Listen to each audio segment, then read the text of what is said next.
Natin mantika at toyo. Lagyan natin siya ng toyo. Namimiss ko yung ulam na ganito mantika at toyo. Kung gusto mo makatipid, ulamin mo mantika at toyo.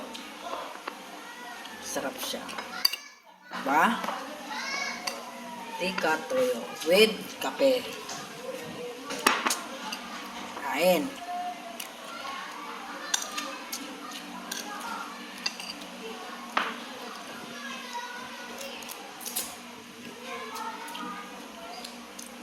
Sarap no, mantika toyo lang, sarap na.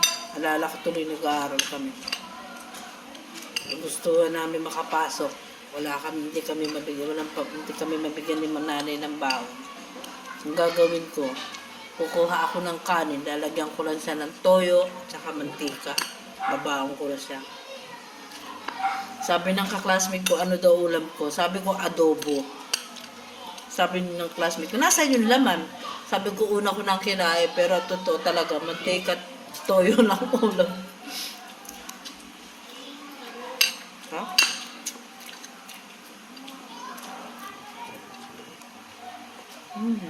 Yung kape.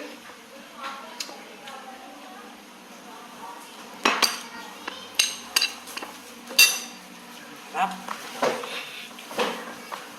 Ilagyan natin ng toyo.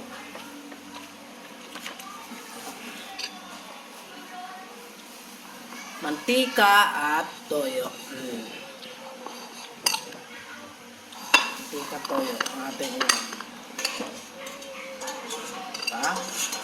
Sarap siya. Mantika. Ito niya. Mantika, konti pa. Yan. Mantika. O. Diba? At konti pa. Toyo.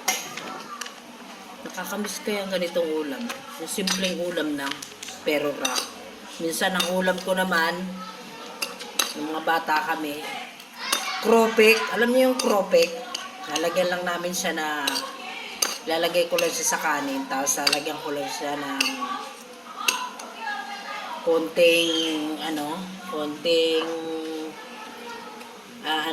konting suka.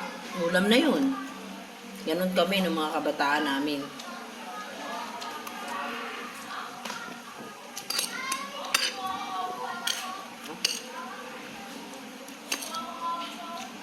Pinaglituan kasi ito ng hotdog, kaya akala nyo may hotdog, pero mantika yan ng pinagprituan ng hotdog. Ayan o.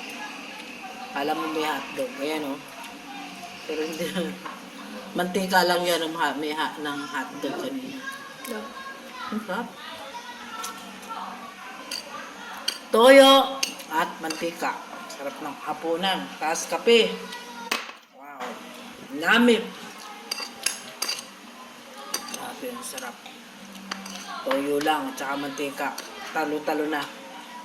Pero ngayon, iwan ko na lang pag may nag-ulam pa ng ganito. Sarap. Simpleng ulam lang. Pero happy ka na, no? Sarap talaga. Meron pa nga kaming ulam ng mga bata pa kami. Yung mantika, tapos asin lang. Yun, lalo na pag pinirutuhan ng tuyo, ay namit daga. Minsan, kape lang ulam ko nun. Bata pa kami.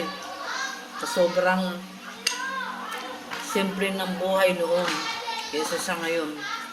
Wala ka na makikita ang batang, ewan ko lang, iba, matagaprobinsya.